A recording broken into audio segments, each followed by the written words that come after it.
कई ऐसे केसेस होते हैं जिसमें अलग अलग पहलुओं से तफ्तीश होती है, अलग अलग इन्वेस्टिगेशन होता है। अभी मैंने आपको डीएनए से लेकर तमाम चीज़ें बताई, बट कई बार कुछ ऐसे केसेस होते हैं जो आंख खोलने वाला काम करते हैं। जैसे किसी कत्ल के मामले में किसी सांप का डीएनए हो, ख़ासतौर पर कोबरा का। किसी कत्ल के मामले में जो एक्सपर्ट हो सांप का, वो अदालत तक पहुँचे, उसके बाद वो बताए कि ये कौन सा सांप है, इसका मिजाज कैसा है, ये बिना गुस्से के नहीं काटता, ये रात को नहीं काटता, जब तक वो छेड़े नहीं काटता।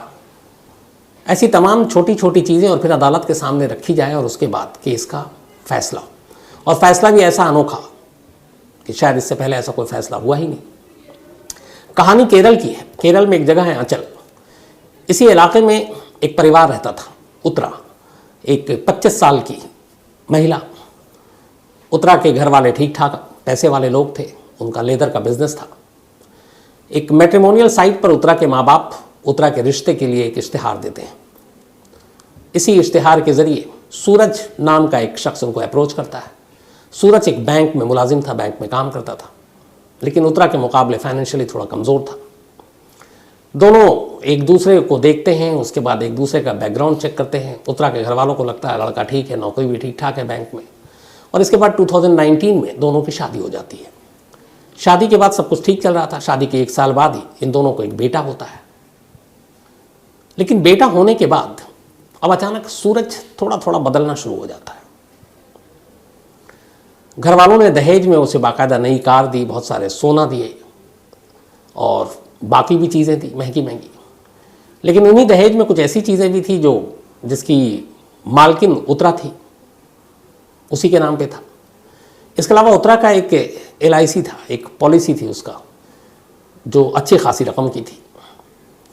अब सूरज थोड़ा लालची, उसे लगा कि ये उत्तरा के घर वाले बड़े अमीर हैं, अगर उत्तरा उसकी ज़िंदगी से निकल जाए तो उसकी सारी दौलत का मालिक वो होगा, बाकी भी पैसे मिलेंगे, बेटा चूँकि उसके पास है तो उसके दादा दादी भी उसकी मदद करेंगे, और वो फिर किसी और लड़की से शादी कर लेगा।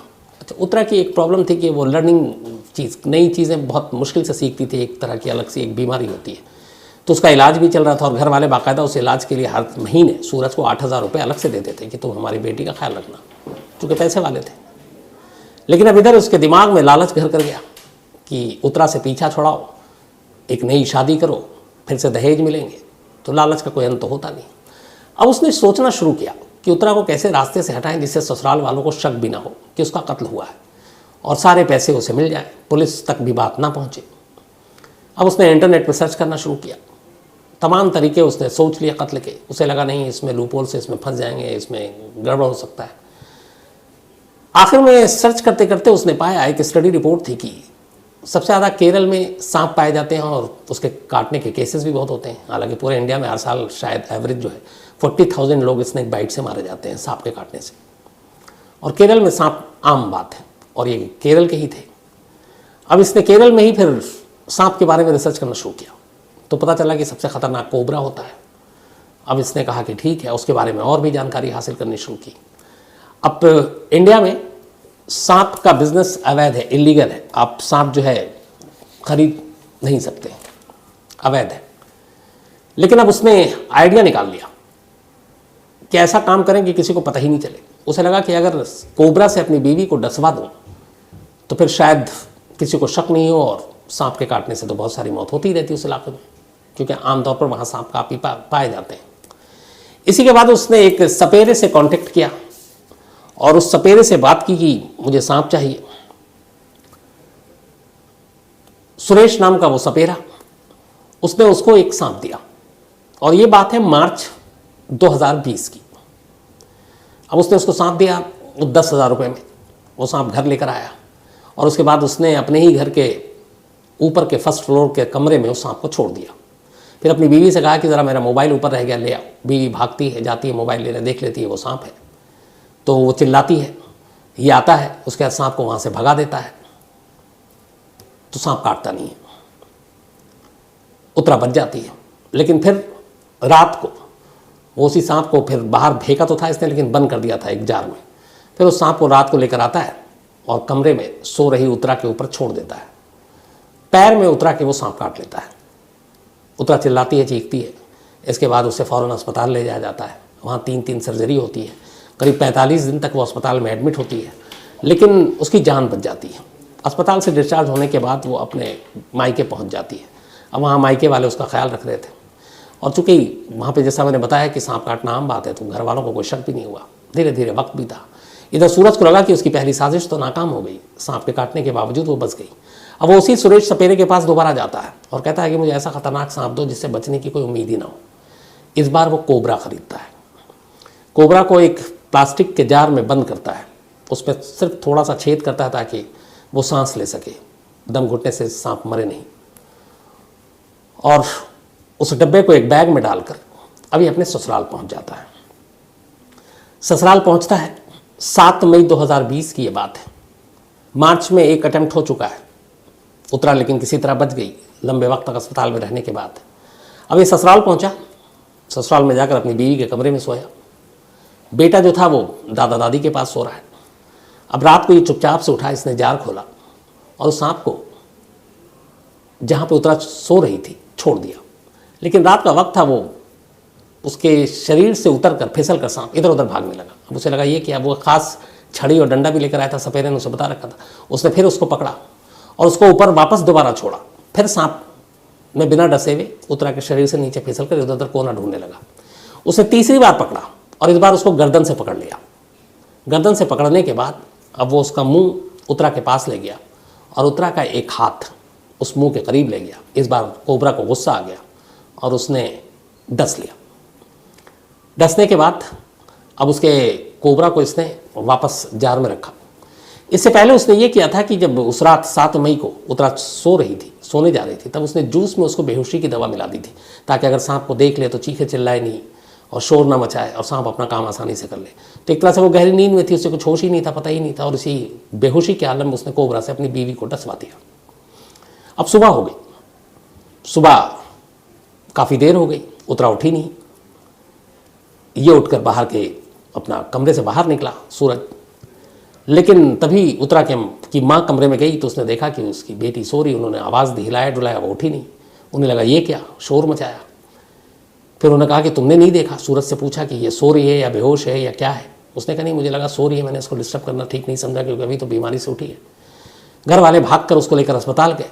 जब अस्पताल में डॉक्टरों ने देखा तो उन्होंने कहा ये तो मर चुकी है। अब अस्पताल वालों ने देखा तो कि मर चुकी है। उसके बाद उन्होंने बॉडी को देखा चारों तरफ, तो उन्होंने देखा कि हाथ पे डसने के निशान हैं। इसी के बाद उन्होंने पुलिस को इन्फॉर्म कर दिया, अस्पताल वालों ने। पुलिस की टीम आती है। अब इसके बाद ये होता है कि मामला पुलिस का हो गया है, अननेचुरल डेथ है, सांप के काटने से हुई है, लेकिन क्या कहानी है। तो पोस्टमार्टम होता है और विसरा सबकी जांच होती है। तब जब पोस्टमार्टम हुआ और विसरा की जांच हुई, जो कि सूरज की कहानी में नहीं था कहीं, उसे लगा सांप के डसने से घर में मौत होगी, उसके बाद अंतिम संस्कार कर देंगे। लेकिन यहाँ मामला अस्पताल तक पहुँचा और अस्पताल ने पुलिस को कॉल किया और पुलिस ने अब केस बनाया और अब पोस्टमार्टम और विसरा रिपोर्ट की जाँच हुई। अब जब रिपोर्ट आई तो 2 चीज़ें आई। एक, जहर की वजह से जान गई और ये बेहद खतरनाक जहर था, कोबरा के डसने से हुआ। दूसरा, मौत से पहले उतरा बेहोश थी, उसके विसरा रिपोर्ट में कुछ ऐसे ड्रग्स मिले जो बेहोशी की दवा की थी। अब सवाल यहाँ पे पुलिस के कान खड़े हुए हैं कि एक तरफ सांप डसता है, दूसरी तरफ उसे बेहोशी की दवा दी गई है, ये कैसे मुमकिन है। अब पुलिस ने जांच की, ससुराल वालों से बातचीत की। अब उस कमरे में और तो कोई था नहीं। अच्छा, इस कहानी के बीच में इधर ये हुआ कि जब पता चला कि वो मर चुकी है, अब घर में सांप को ढूंढना शुरू किया गया। उस सांप को एक जगह पे इसने छुपा के रखा था घर में ही सूरज ने। बाकी जो जूस के गिलास विलास तो धो दिया। उसके बाद उसने उस कोबरा को मार भी दिया खामोशी से उसी घर के पास, ताकि लोगों को लगे कि यही कोबरा था, इसी ने डसा था और मार भी दिया। अब पुलिस ने इसके बाद तफ्तीश की, घर का वो पूरा कोना छाना मारा कि देखें यहाँ से कुछ सबूत मिले। तो उसी घर के प्रांगण में उनको वो कोबरा मरा हुआ भी मिलता है। अब पुलिस उस कोबरा को उठा लेती है। अब यहाँ सांप के डसने से एक मौत हुई थी, पुलिस इस कोबरा को भी अस्पताल भेज देती है और एक केस प्रॉपर्टी के तौर पर उस मुर्दा कोबरा को रख देती है। अभी तक तफ्तीश हुई, घर के अंदर और कोई था नहीं, सिर्फ उतरा थी और उसका पति सूरज था। किसी और के ऊपर शक जा नहीं सकता था। इधर ससुराल वालों ने बताया कि सूरज जब से बेटा हुआ थोड़ा बदला है। बीवी जब 45 दिन अस्पताल में थी तब भी उसने ठीक से ख्याल नहीं रखा।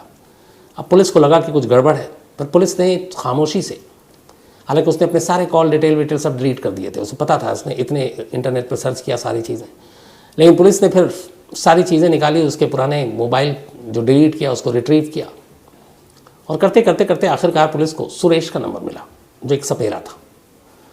पुलिस ने इसके साथ ही उसके कंप्यूटर के हार्ड डिस्क सारी चीज़ों को खंगालना शुरू किया, तो पता चला कि पिछले 3-4-5 महीने से वो लगातार इंटरनेट पर एक ही चीज़ सर्च कर रहा है, और वो है स्नेक बाइट, सांप।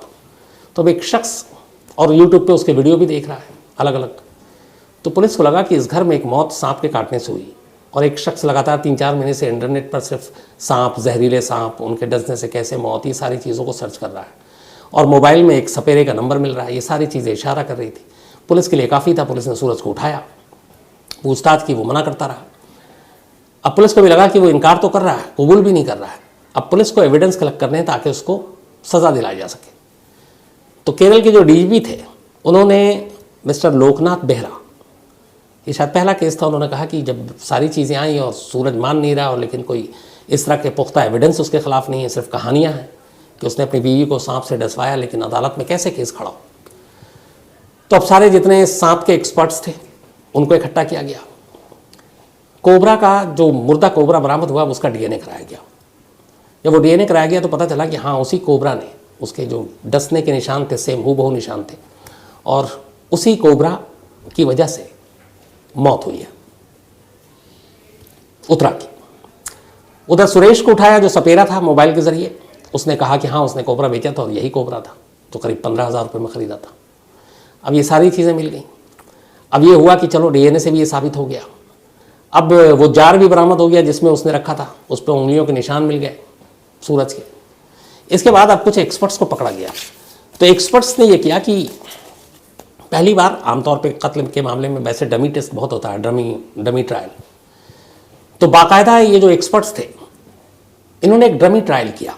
इन्होंने बेड पर एक डमी लिटाई उत्तरा की उम्र की, और उसके बाद वहाँ पे इन्होंने कुछ मांस रखे, मांस के टुकड़े, और एक कोबरा को उस कमरे में छोड़ दिया डमी ट्रायल के तौर पर, बाकायदा सपेरा की मौजूदगी में जो कंट्रोल कर सके। अब जब वो छोड़ा तो कोबरा जो है वो, अच्छा टाइम वही रखा जिस वक्त ये हुआ था हादसा, तो उस डमी जो बॉडी पड़ी हुई थी उत्तरा के ही जैसी, कोबरा उसके ऊपर गया और नीचे फिसल कर इधर उधर कोबरा ढूंढने लगा। इन्होंने दोबारा किया, वो फिर बिना डसे हुए भागने लगा। तीसरी बार किया तब भी भागने लगा। फिर उस सपेरे ने उसका गर्दन पकड़ लिया और उसके बाद उसको गुस्सा दिलाया। तो जब गुस्सा दिलाया और वो ले गया उस मांस के टुकड़े के पास, तो कोबरा ने इस बार गुस्से में उस मांस के टुकड़े पे अपना डंक मारा और डस लिया।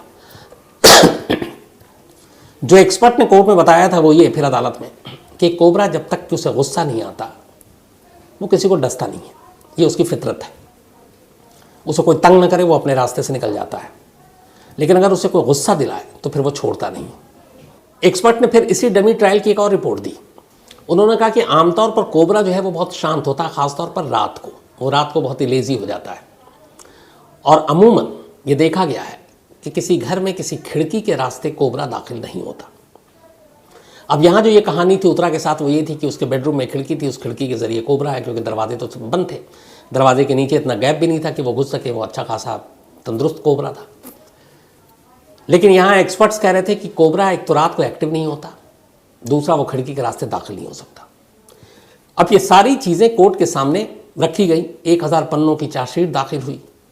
सपेरे को बुलाया गया, एक्सपर्ट्स को बुलाया गया, कोबरा के जो डीएनए टेस्ट हुआ था उसकी रिपोर्ट रखी गई, कोबरा के बिहेवियर के ऊपर रखी गई। मतलब एक कत्ल के मामले में एक सांप की पूरी कुंडली, उसका बर्ताव, उसका गुस्सा, उसका काटना, उसका कैसे आना कैसे जाना, दिन में उसका कैसे रहना, रात को उसका मूड कैसे बदलना, इन सारी बिहेवियर्स के बारे में कोर्ट के सामने ये पुख्ता चीज़ रखी गई।